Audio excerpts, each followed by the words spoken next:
ओम तव कथामृतम तप्त जीवनम कविहितम कल्मषापहम श्रवणमंगलम श्रीमदाततम भुवि गृह्णन्ति जे हृदा जन।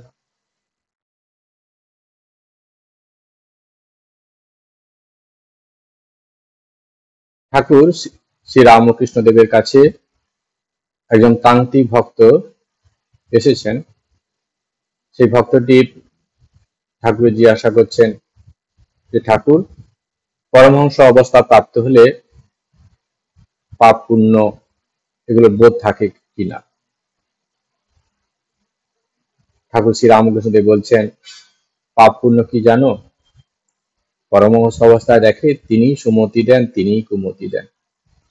তিনি মিঠে ফল কি তিতো ফল সবকিছু তিনি করেছেন। তিতো মিঠে ফল কি নেই?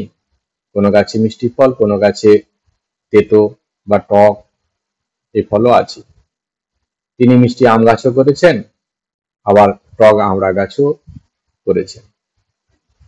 অর্থাৎ তিনি সব হয়েছেন। ঠাকুর বোঝাতে চাচ্ছেন ভালো মন্দ যা কিছু আমাদের চোখে, এই ভালো মন্দগুলি সব তিনি সবকিছু করেছেন।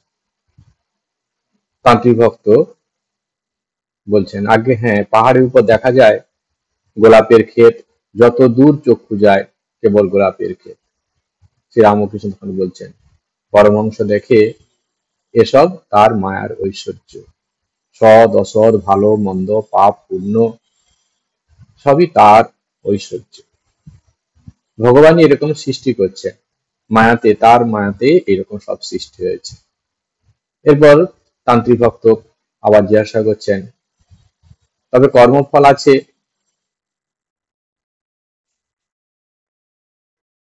অর্থাৎ যে ভালো মানুষ তিনি সৃষ্টি করেছেন, আবার খারাপ মানুষও তিনি তৈরি করেছেন। তো ভালো মানুষ ভালো কাজ করবে, তার একটা ফল আছে, আর খারাপ মানুষ খারাপ কাজ করবে, তারও ফল আছে।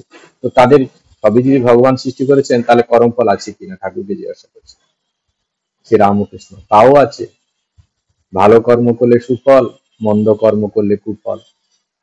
লঙ্কা খেলে ঝাল লাগবে না, এসব তার লীলা খেলা। তখন তান্ত্রিক ভক্ত বলছে, তো তা আমাদের উপায় কি হবে? তাহলে কর্মফল তো আছে। আপনি যখন বলছেন কর্মফল আছে, সব তার ঐশ্বর্য, তিনি সব সৃষ্টি করছেন, আবার কর্মফল আমাদের ভোগ করতে হবে। ভালো মানুষ তিনি করছেন, খারাপ মানুষও তিনি তৈরি করছেন। তাহলে ভালো মানুষ ভালো কাজ করবে, খারাপ মানুষ খারাপ কাজ করবে, আর যা কাজ করবে তার একটা ফল আছে, কর্মফল আছে। তাহলে আমাদের উপায় কি হবে? কর্মফল তো ভোগ করতে হবে। শ্রী রামকৃষ্ণ তখন বলছেন, থাকলেই বা কর্মফল, আর ভক্তের আলাদা কথা। অর্থাৎ যদি তুমি তার ভক্ত হতে পারো, তাহলে তোমার আর চিন্তা করতে হবে না।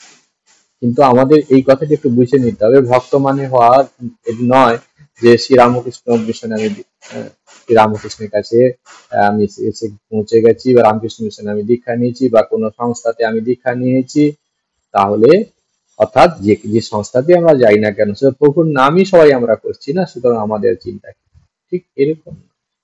হ্যাঁ, আমরা চেষ্টা করছি ঠিকই, কিন্তু ভক্ত হওয়া মানে ভক্ত কেমন হবে?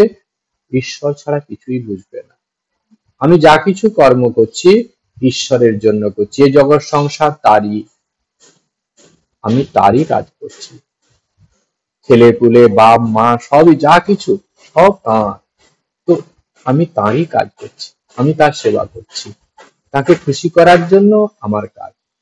তো এইরকম ভাবনা নিয়ে আমি যখন তার ভক্ত হয়ে যাব, তখন আমার এই কাজটি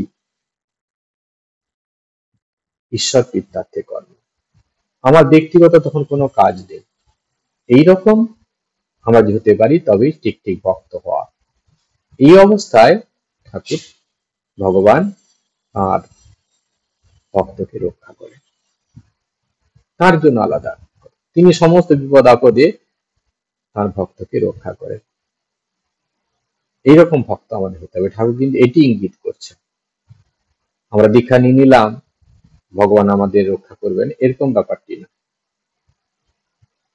এই বলে ঠাকুর গান ধরছেন, মন রে কৃষি কাজ জানো না, এমন মানব জমি রইল পতিত, আবাদ করলে ফলতো সোনা।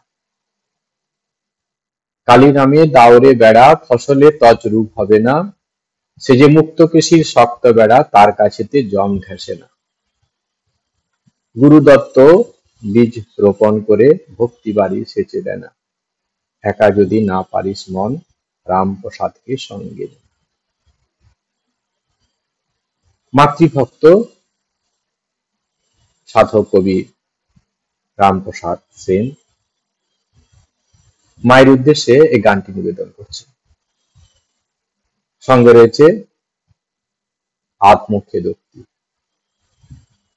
নিজের প্রতি ধিক্কার তিনি দিচ্ছেন, নিজের প্রতি অর্থাৎ মনকে তিনি ধিক্কার দিচ্ছেন। যদিও শাস্ত্রের বিভিন্ন স্থানে আমরা পাই শুদ্ধ মন, শুদ্ধ আত্মা এক। ঠাকুর ভগবান শ্রী রামকৃষ্ণ দেব কথামৃত মুখে বিভিন্ন স্থানে কথা বলেছেন, কিন্তু বিষয় বাসনাতে জড়িত থাকা মন শুদ্ধ মন নয়। তাই অজ্ঞানের আবরণে যে আমির প্রকাশ হচ্ছে মনের মধ্যে, তা হলো আমাদের অহংকার প্রসূত আমি, সেটি হচ্ছে অহংকার। কৃষিকাজ জানো না এর অর্থ এই যে অশুদ্ধ মন, যা কিনা সব সময় কামনা বাসনার মধ্যে জড়িত, তাকে কিভাবে শুদ্ধ করতে হয় সেই বিদ্যা না জানা। কৃষিকাজ জানার অর্থ নিজের যথার্থ আত্মস্বরূপকে জানা, এটি হচ্ছে ঠিক ঠিক কৃষিকাজ। অমৃত বিন্দু উপনিষদে বলা হচ্ছে, মনহি দ্বিবিধং প্রোক্তং, শুদ্ধং চ অশুদ্ধম এব চ, অশুদ্ধম কাম সংকল্পং, শুদ্ধং কাম বিবর্জিতম।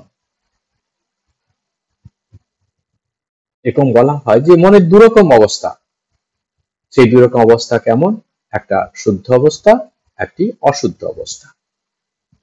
এই কাম সংকল্প যুক্ত যে মন, অর্থাৎ যে মনের মধ্যে সবসময় কামনা বাসনার ঢেউ উঠছে, সেই মনটি অশুদ্ধ মন।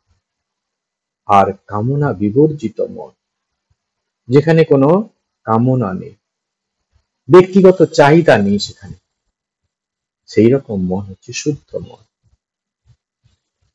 তাহলে প্রশ্ন হচ্ছে যে কামকে যদি নাশ যদি আমরা করতে পারি, তাহলে মনের নাশ হয়ে যাবে, অর্থাৎ তখনই অশুদ্ধ মন শুদ্ধ মনে পরিণত হয়। আমরা যে কামনা নাশ করতে পারি, তাহলে অশুদ্ধ মনের নাশ হয়ে নাশ হয়। অশুদ্ধ মনের নাশ যদি হয়ে যায়, তখন মনটি শুদ্ধ ভাবনাতে ভাবিত হবে, সেই মন শুদ্ধ অবস্থা প্রাপ্তি, অর্থাৎ আমরা আত্মাতে প্রতিষ্ঠিত হব। শুদ্ধ ঠাকুর বলছেন শুদ্ধ মন শুদ্ধ আত্মা এক। তাহলে মন যখন শুদ্ধ চিন্তা করবে, আমাদের অশুভ চিন্তাকে যদি আমরা নাশ করতে পারি, তাহলে শুধু শুভ চিন্তার ঢেউ উঠবে, ঈশ্বর চিন্তা থাকবে, আর আমরা তখন সেই ঈশ্বরময় হয়ে যেতে পারবো। আমরা সর্ব আমাদের উপলব্ধি করবে। মন হলো বৃত্তাশ্রয়ী। প্রত্যেকটা অবস্থাতে মন এই বৃত্তিকে আশ্রয় করে অবস্থান করছে। একমাত্র যখন আমরা গভীর ঘুমের মধ্যে চলে যাচ্ছি, সুষুপ্তি অবস্থা, সেই অবস্থাতেই আমাদের আর বৃত্তি থাকে না। জাগ্রত অবস্থায় তো সবসময় বৃত্তি উঠছেই, এমনকি স্বপ্ন অবস্থাতেই বৃত্তি, স্বপ্ন দেখছি সেটা একটা বৃত্তি। তাহলে বৃত্তি থেকে রেহাই পাওয়ার একমাত্র স্থান হচ্ছে এই যখন আমরা সুষুপ্তিতে চলে যাই। আর যদি সাধক সমাধি অবস্থা প্রাপ্ত হয়, সেই নির্বিকল্প সমাধি, তখন কিন্তু সেখানে বৃত্তি শূন্য অবস্থা। মনের আমরা কোনো অস্তিত্ব বুঝতে পারবো না যতক্ষণ না পর্যন্ত মনের মধ্যে একটি বৃত্তি হচ্ছে। এই বৃত্তি আছে বলেই আমরা যে মন আছে, মন বলে একটি জিনিস, সেটি আমরা ধরতে পারি। মনটা ঠিক আয়নার মতো। যেমন আয়নার সামনে লাল ফুল নিয়ে এলে আয়না লাল দেখায়, পরক্ষণে নীল ফুল নিয়ে এলে আয়না নীল রং ধারণ করে। আসলে আয়না নিজস্ব কোনো রং নেই, বাহ্যিক বস্তু রঙে আয়না রং ধারণ করে মাত্র। ঠিক তেমনি মনের কাছে কোনো দৃশ্য, ব্যক্তি বা বস্তু হিসাবে এলে মন কি করে, সেই ব্যক্তি বা বস্তু আকার ধারণ করে। তখন বৃত্তি তৈরি হয় মনের মধ্যে।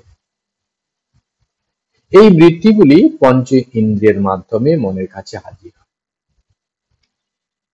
আবার স্মৃতির আকারেও যা আছে পূর্ব থেকে আমাদের মনের মধ্যে, সেগুলো কিন্তু মনের দৃশ্যের আকারে আসতে পারে। ঠাকুর ভগবান শ্রী শ্রী রামকৃষ্ণদেব বলছেন, মন ধোপা বাড়ির কাপড়, লাল জলে ডোবালে লাল, নীল জলে ডোবালে নীল। এই যে আমরা মন, বুদ্ধি, চিত্ত, অহংকার এগুলি সব বলছি, সবই কিন্তু মনের এক একটি অংশ। যে ধরনের কাজ করছে সেই রকম নাম। মন হচ্ছে সংশয়, সংশয়াত্মক। এটা কি ওটা কি এরকম সংশয় করছে, বুঝি এটা বুঝি ওটা। বুদ্ধি নিশ্চয়াত্মক, বুদ্ধি নিশ্চয় করে ফেলে। এই যে সংশয় হচ্ছে সেটাকে নিশ্চয় করে বুদ্ধি, নিশ্চয়াত্মিকা বুদ্ধি। চিত্ত, যেখানে স্মৃতি আছে সহজ কথায়, সেই অংশটি চিত্ত, যার কারণে কোনো কিছু ঘটনা আমরা সেখানে দেখতে পাচ্ছি, বুঝতে পারছি, সেগুলো স্টোরে আছে স্মৃতিতে, চিত্ত। আর অহংকার, যার কারণে সবসময় আমি বোধ হচ্ছে, আমি করছি এটা, আমি এটা, আমি ওটা, আমার জিনিস। এই যে আমির বোধ হচ্ছে সেটি হচ্ছে অহংকার।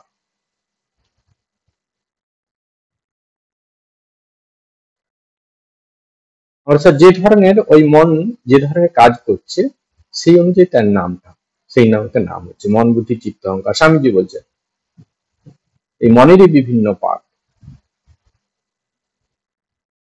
যেমন বাড়ির কর্তা যখন স্কুলে থাকছেন তখন তিনি শিক্ষক, যখন সন্তানের কাছে থাকেন তখন তিনি পিতা, যখন স্ত্রীর কাছে থাকেন তখন তিনি পতি।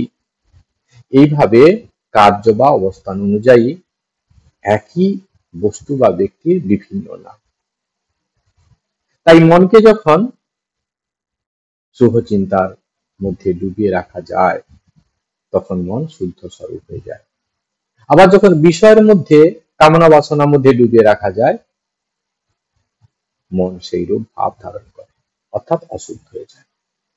তাই এই অমৃত বিন্দু উপনিষদের দ্বিতীয় শ্লোকে বলা হচ্ছে কি, মন এব মনুষ্যানাং কারণং বন্ধ মোক্ষয়, বন্ধায় বিষয়াসক্তং মুক্তং নির্বিষয়ং স্মৃতম। মনই মানুষের বন্ধন এবং মুক্তির কারণ। বিষয়াসক্ত মন বন্ধনের হেতু, আমাদের বন্ধন হেতুর বিষয়ে আসক্ত মন, আর নির্বিষয় মন মুক্তি হেতু।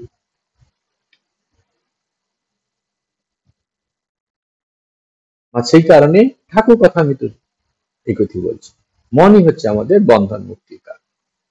আমরা এই মনটাকে বন্ধনে ফেলাতে পারি, আমার এই মনকে আবার এই মন দ্বারা আমি মুক্ত হয়ে যেতে পারি। যখন বিষয়ের মধ্যে জড়িত আছি তখন বন্ধন, আবার যখন যখন কোনো বিষয় চিন্তা নেই, নির্বিষয় মন, তখন হচ্ছে মন মুক্ত। আমরা এসব নাহলে বুঝলাম, কিন্তু আমরা যে সংসারে জড়িয়ে পড়েছি, বিষয় চিন্তার মধ্যে জড়িয়ে পড়েছি, তো এখান থেকে এই বন্ধন থেকে কি করে মুক্ত হবে, মনকে আমরা কি করে মুক্ত করব, এখান এই মুক্ত করার উপায় কি? গীতাচার্য শ্রী শ্রী ভগবান অর্জুন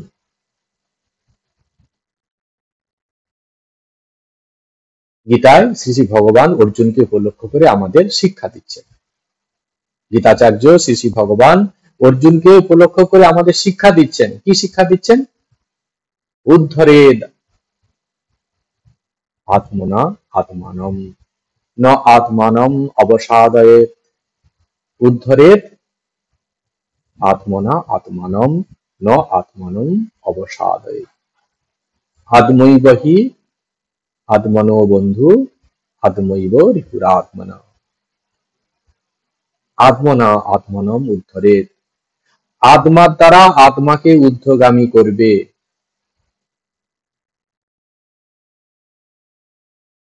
আত্মার দ্বারা আত্মাকে ঊর্ধ্বগামী করবে। আত্মা মানে এই বিবেকশীল মনের দ্বারা, অবিবেকী মনকে, যে সংসারের মধ্যে জড়িয়ে গেছে, অশুভ চিন্তার মধ্যে জড়িয়ে গেছে, অশুভ কর্মের মধ্যে জড়িয়ে গেছে, তাকে বিবেকশীল মনের দ্বারা কি করতে হবে? ঊর্ধ্বমুখী করতে হবে। আমাদের শৈশবে কি হতো? যখন আমরা ভুল ত্রুটি করে ফেলতাম, তখন গুরুস্থানীয় ব্যক্তিরা আমাদেরকে কি করতেন? উৎসাহ দিতেন। কখনো বিবেকটাকে জাগানোর জন্য বলতেন কি, তোমার কাছে এই কাজ আমি আশা করি না, তুমি এরকম কাজ করে ফেললে,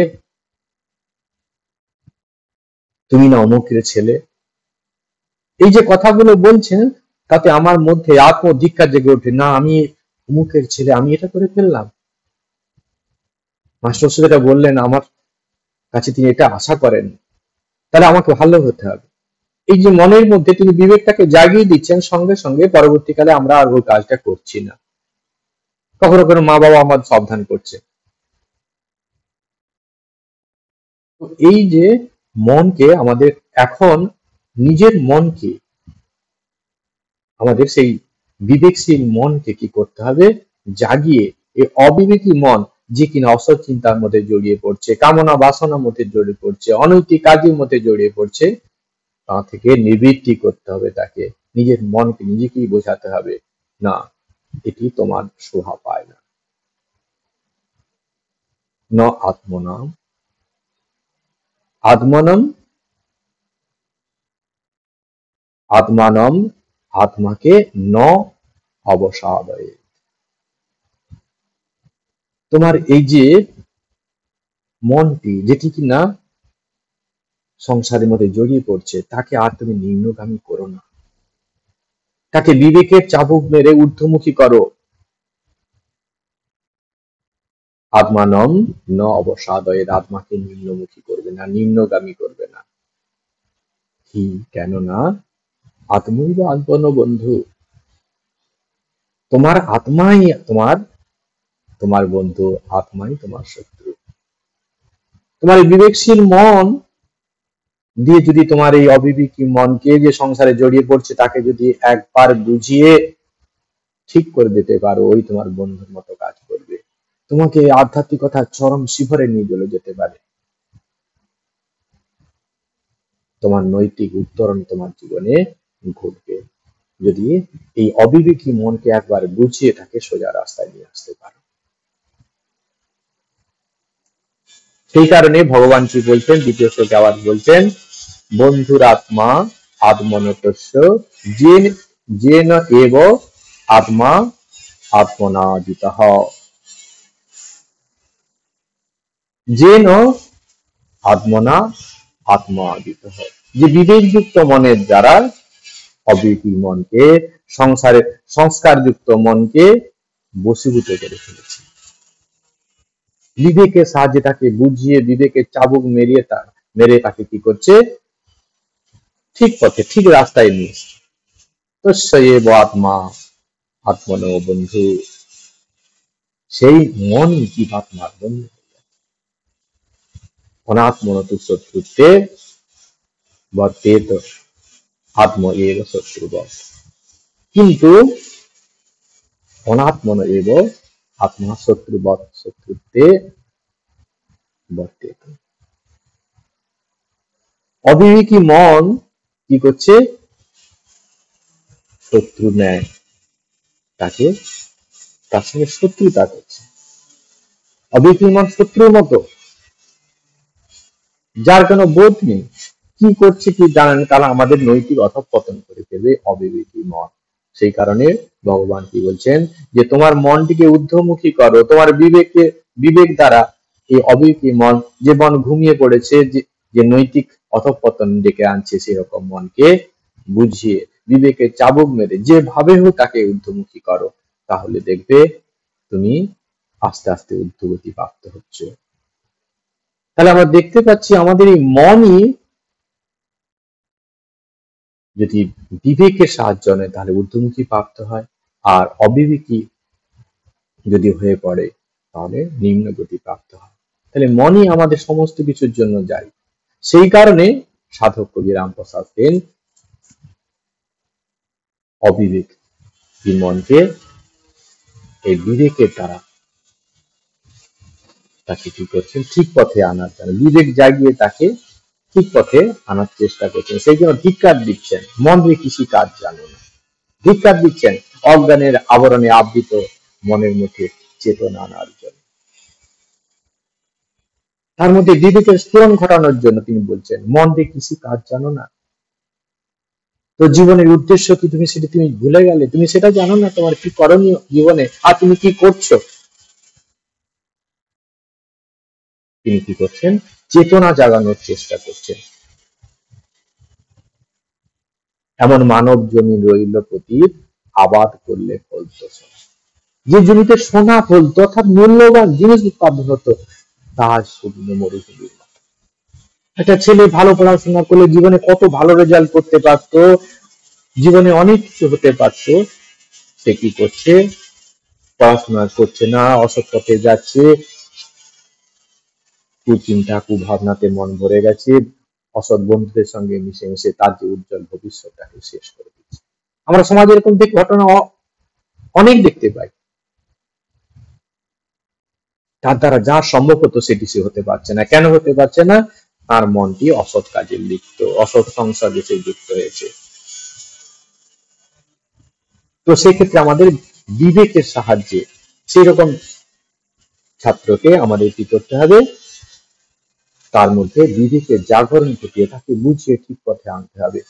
এখানে যেন সাধক তার এই অপরিপক্ক মনকে বোঝানোর চেষ্টা করে। সাধক তাই জন্য আমাদের বলছেন কি, মন যে কিছু কাজ জানো না, এমন মানব জমি রইল পতিত, আবাদ করলে ফলতো সোনা। যে জমিতে তোমার মূল্যবান জিনিস ফলতো, তুমি কত কিছু করতে পারতে, আর সেটি আজকে কি হলো, শুকনো করে আছে, মরুভূমি হয়ে গেছে। এখন প্রশ্ন হলো, মানব জীবন বলতে কি বোঝাতে চাচ্ছেন? আমরা গীতাতে দেখব ভগবান শ্রীকৃষ্ণ অর্জুনকে বলছেন এই জমির ব্যাপারে, ক্ষেত্র ক্ষেত্র। অর্জুন জিজ্ঞাসা করছেন শিশু ভগবানকে, প্রকৃতি কি, পুরুষ কি, ক্ষেত্র কি, ক্ষেত্রজ্ঞ কি, জ্ঞান কি, জ্ঞেয় কি, এইসব জিনিস জানতে চাইছে। ভগবান বলছেন, ইদম শরীরম কৌন্তেয় ক্ষেত্রম ইতি অভিধীয়তে, এতদ য ব্যক্তি তম প্রাহু ক্ষেত্রজ্ঞ ইতি তদ্বিদ। কৌন্তেয়, হে কুন্তী পুত্র, ইদম শরীরম, এই দেহ, এই দেহটাই ক্ষেত্রম ইতি অভিধীয়তে, এই দেহকেই ক্ষেত্র বলা হয়, ক্ষেত্র নামে এই দেহটাই পরিচিত, অভিহিত। য এতদ ব্যক্তি, যিনি এটা জানেন, যিনি এটা জানেন, তদ্বিদ তং ক্ষেত্রজ্ঞ ইতি পাহু, তাকে কি হচ্ছে, ক্ষেত্রজ্ঞ বলা। তত্ত্ববিদ যারা, যারা আত্মজ্ঞানী পুরুষ, তাকে ক্ষেত্রজ্ঞ বলেন, যিনি ক্ষেত্রের জ্ঞান করেছেন। এই যে ক্ষেত্রের জ্ঞান করা আমরা দুরকম বলে ভাবতে পারি। যিনি অহংকারের মধ্যে আছেন, তিনি এটিকে, আমাদের এই শরীরটাকে, এই ক্ষুদ্র শরীর, এই যে শরীরটা, এই শরীরটাকে ক্ষেত্র, সুতরাং এটি আমার ক্ষেত্র, আমার শরীর, সুতরাং আমি হচ্ছে ক্ষেত্র, এটি বোধ করে। আর যিনি জ্ঞানী, ঠিক ঠিক জ্ঞান অর্জন করেছেন, তিনি কি দেখেন, সমস্ত কিছু ঈশ্বরময়। তিনি কি দেখছেন, তিনি হচ্ছেন একমাত্র এই শরীরের অধিষ্ঠাতা, তিনি হচ্ছেন ক্ষেত্রজ্ঞ, প্রভু হচ্ছেন ক্ষেত্রজ্ঞ। অহংকারের দৃষ্টি যে যখন দেখা হয়, তখন বলছে আমি এই ক্ষেত্রে ক্ষেত্রজ্ঞ, আবার যখন জ্ঞানের দৃষ্টিতে দেখা যায় তখন দেখা যায় আমার তো কোনো অস্তিত্বই নেই, আমি তো পঞ্চভৌতিক পদার্থ, খিটি অব তেজ মরুদ বোম, এ থেকেই আমাদের শরীর, স্থূল শরীর তৈরি হয়েছে, আমি কি করে ক্ষেত্রজ্ঞ হব? যখন যে মুহূর্তে এই বিবেকটি জেগে যায় তখন সে দেখে যে সেই প্রভুই সর্বময় কর্তা, তিনি এই ক্ষেত্রের ক্ষেত্রজ্ঞ, এই ক্ষেত্র কেন সর্বক্ষেত্রের ক্ষেত্রজ্ঞ তিনি। পরে আমরা দেখব ভগবান বলছেন ক্ষেত্রজ্ঞং চ মাম ক্ষেত্রজ্ঞম চৌপি মাং বিদ্ধি সর্বক্ষেত্রেষু ভারত ক্ষেত্র ক্ষেত্র জ্ঞানম যত্তদ জ্ঞানম মতং মম। বলছে অর্জুন, আমাকেই সমস্ত ক্ষেত্রের ক্ষেত্রজ্ঞ বলে জানবে। ক্ষেত্র ক্ষেত্রের সম্বন্ধে যে জ্ঞান, এটাই হচ্ছে ঠিক যথার্থ জ্ঞান। ক্ষেত্রে ক্ষেত্রজ্ঞের যদি ঠিক ঠিক জ্ঞান অর্জন করতে পারো, সেইটাই ঠিক ঠিক জ্ঞান, সেটাই যথার্থ জ্ঞান। আর অন্য যা কিছু জ্ঞান করবে সেটি হচ্ছে অজ্ঞান। এটি হচ্ছে আমার অভিমত। আসলে তিনিই ক্ষেত্র, তিনিই ক্ষেত্রজ্ঞ। এক ব্রহ্ম উপাধি ভেদে ক্ষেত্র এবং ক্ষেত্রজ্ঞ রূপে প্রকাশ পাচ্ছে।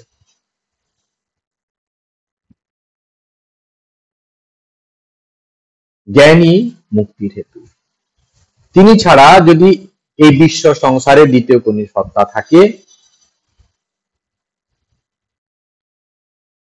তাহলে জগৎ আলাদা হয়ে যাবে, কিছু তো নেই। তো এই জগৎ সংসারে তিনিই একমাত্র, তার সৃষ্টি, আর কিছু নেই। ভ্রমে সেরকম প্রতীত হচ্ছে।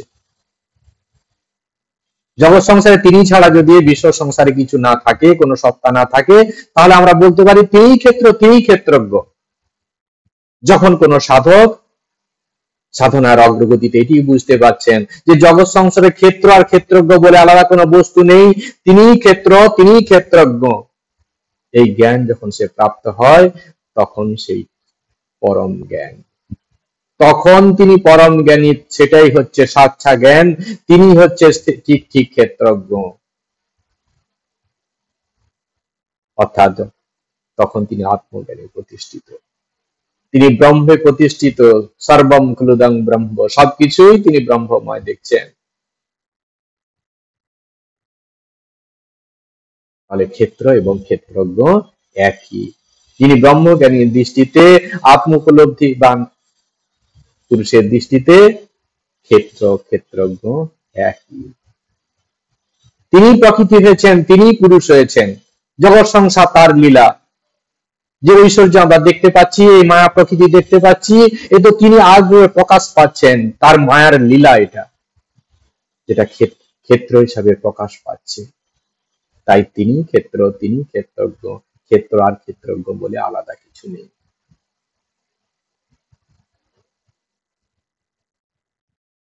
তিনি যখন বিরাট পুরুষ রূপে অবস্থান করেন তখন এই প্রকৃতি তার ক্ষেত্র আসরে, আর তিনি এই ক্ষেত্রের ক্ষেত্রজ্ঞ ঈশ্বর, বিরাট পুরুষ। আবার বিরাট পুরুষ মানে কি? সমস্ত স্থূল শরীরের সমষ্টি, সাম টোটাল অফ ইন্ডিভিজুয়ালস। তাহলে সমস্ত স্থূল শরীরের সমষ্টি হচ্ছে বিরাট পুরুষ। তাহলে প্রতিটি স্থূল শরীরের হলো একটি ক্ষেত্র। আর অহংকার প্রসূত আমি হলাম সেই ক্ষেত্রজ্ঞ। যেহেতু স্থূল শরীর হলো সেই বিরাট পুরুষের অংশ, তাহলে তিনি হলেন সর্বক্ষেত্রের ক্ষেত্রজ্ঞ। কারণ আমার যে স্থূল শরীরটি সেটিও সেই বিরাট শরীরের অংশ।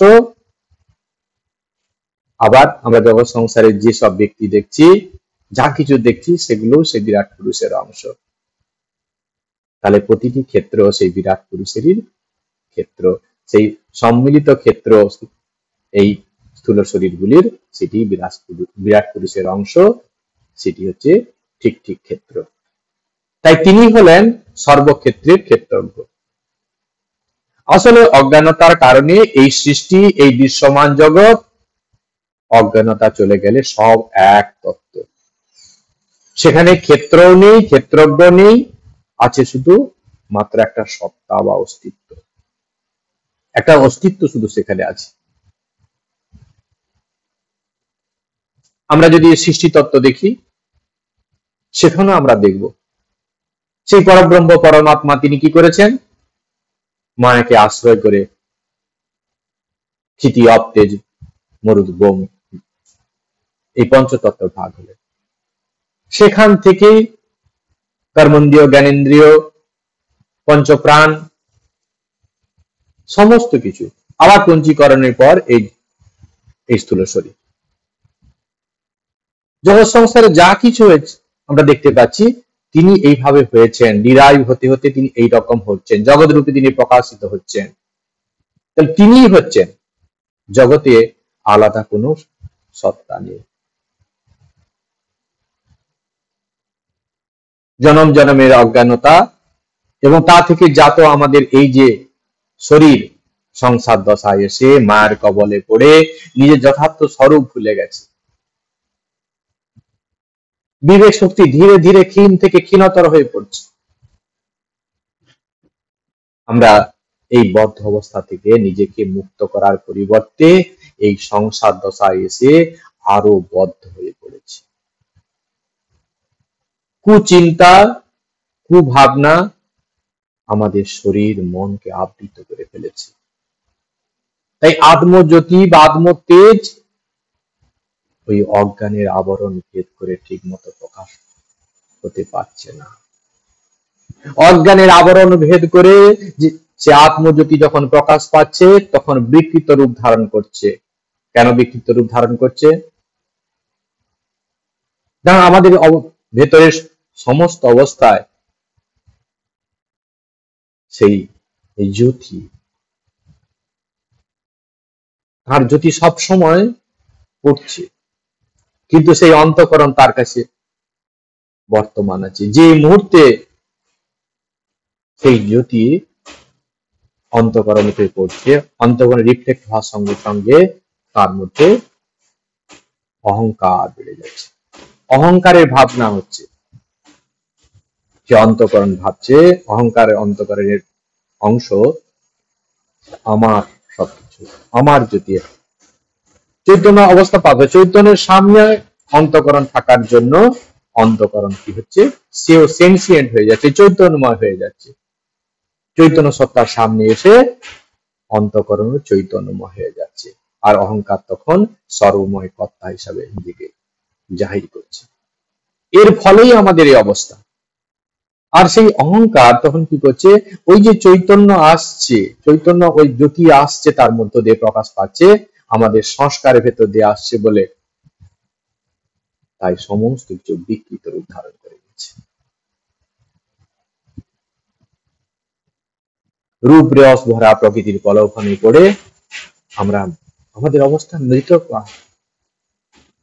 অজ্ঞানের আবরণে পড়ে আমরা ভুলে গেছি আমাদের যথার্থ স্বরূপ। তাই আমরা নিত্য অনিত্য বস্তু বিবেক ভুলে গিয়ে অনিত্য বস্তুকে নিত্য বস্তু ভাবছি।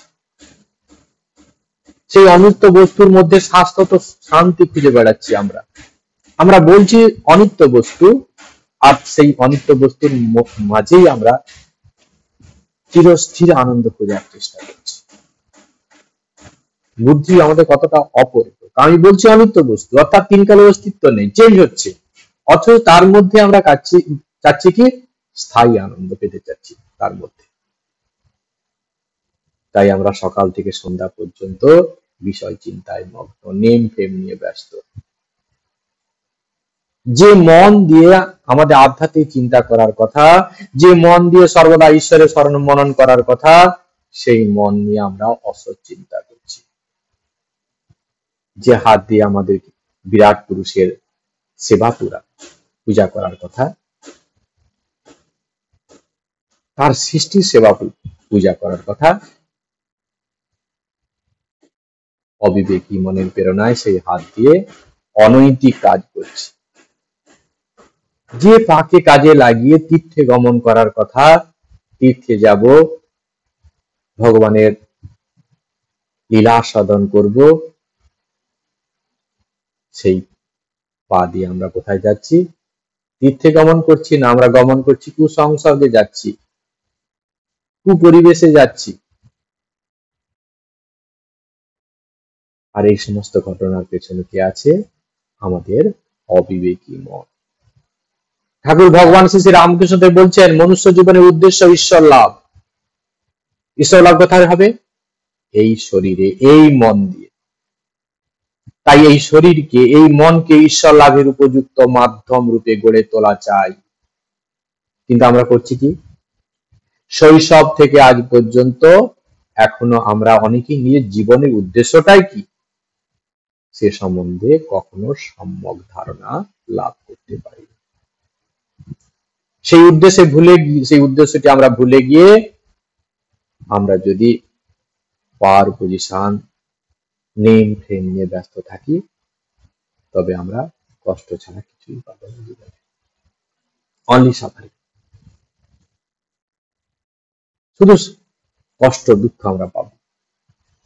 জগতের প্রতিটি বস্তু পঞ্চভূত পদার্থ দিয়ে তৈরি, তাই পরিবর্তনশীলতাই তার স্বাভাবিক ধর্ম। সেই কারণে কোন বস্তু বা ব্যক্তি আমাদের চির সুখ দিতে পারে না। আমি বলছি না যে এগুলি বিন্দুমাত্র দরকার নেই। সমাজে মাথা উঁচু করে বাঁচতে হলে এগুলোর অবশ্যই দরকার আছে। কিন্তু আমরা যেন এই উচ্চ আকাঙ্ক্ষাগুলিকে পূরণ করবার তাগিদে ছুটতে ছুটতে মানুষের জীবনের যে আসল উদ্দেশ্য, আমাদের যে আসল উদ্দেশ্য, সেটি যেন ভুলে না যায়। এই আত্মসমীক্ষার মাধ্যমে যেমন আমরা আমাদের বিবেক শক্তি আরো স্বচ্ছতা লাভ করে, ঠিক তেমনি ভাবে আমাদের দৈনন্দিন কাজগুলো আরো সুন্দর হয়ে ওঠে। কারণ স্থির ও শান্ত মস্তিষ্কের মানুষরাই ভালো ভালো কাজ করতে পারে। এতক্ষণ জ্ঞানের আঙ্গিকে, উপনিষদ ও গীতার আলোকে আমাদের সমস্যাটি বোঝা এবং তার সমাধানের পথ নিয়ে আমরা জ্ঞানের আলোক নির্ণয় করার চেষ্টা করলাম। কিভাবে আমরা সেখান থেকে বেরিয়ে আসবো সেটা নিয়ে ভাবলাম। জ্ঞানের আঙ্গিকে আমরা ভেবেছি। এখন ভক্তির আঙ্গিকে দেখলে আমাদের নৈতিক এই যে অধঃপতন, আমাদের এই যে আমরা অজ্ঞানের অতল গহরে তলিয়ে যাচ্ছি, এর থেকে উত্তরণের জন্য সাধক রামপ্রসাদ কি বলছেন সেটি আমরা দেখি। কালীর নামে দাউরে বেড়া, ফসলে তজরূপ হবে না। সে যে মুক্ত বেশির শক্ত বেড়া, তার কাছেতে জম ঘেঁষে না। গুরুদত্ত বীজ রোপণ করে ভক্তি বাড়ি সেচে দেয় না। অর্থাৎ কাজের ফাঁকে ফাঁকে নামের চাকা চালিয়ে দিতে হবে, তিনি বলছেন। তার দ্বারাই মনুষ্য জীবনের উদ্দেশ্য সফল কাম হবে। ঈশ্বর লাভ রূপ ফল তছনছ হবে না। ভক্তি সহকারে, নিষ্ঠা সহকারে গুরু প্রদত্ত এই মহামন্ত্র, যে গুরু যে বীজ মন্ত্র আমাদের দিয়েছেন, তাকে জপ করতে করতে আমাদের সমস্ত সমস্যা, সমস্ত বাধা বিপত্তি কেটে যাবে। কলুষ কলঙ্কে ভরা আবরিত হে হৃদয়, মোহ মুগ্ধ মিত প্রায় হয়ে আছি দয়াময়, মিত সঞ্জীবিনী রসে শোধন করিয়ে লও। এই দুদিনের যে সংসার, সেই সংসারে আমরা যে জড়িয়ে পড়ছি, দুদিনের সংসার, সেখানে আমাদের যে আসক্তি, সেখানে একমাত্র প্রভুর নাম নিয়েই আমাদেরকে রক্ষা করতে পারে। এই দুর্দিনে রাম ও শ্রী রামকৃষ্ণের নাম মৃত সঞ্জীবনী স্বরূপ। শ্রী রামকৃষ্ণ নাম অতি সহজ সরল নাম। রাম, কৃষ্ণ, কালী, শিব সবই তারই নাম। যে কোনো নামের ডাকলেই তাকে ডাকা হয়।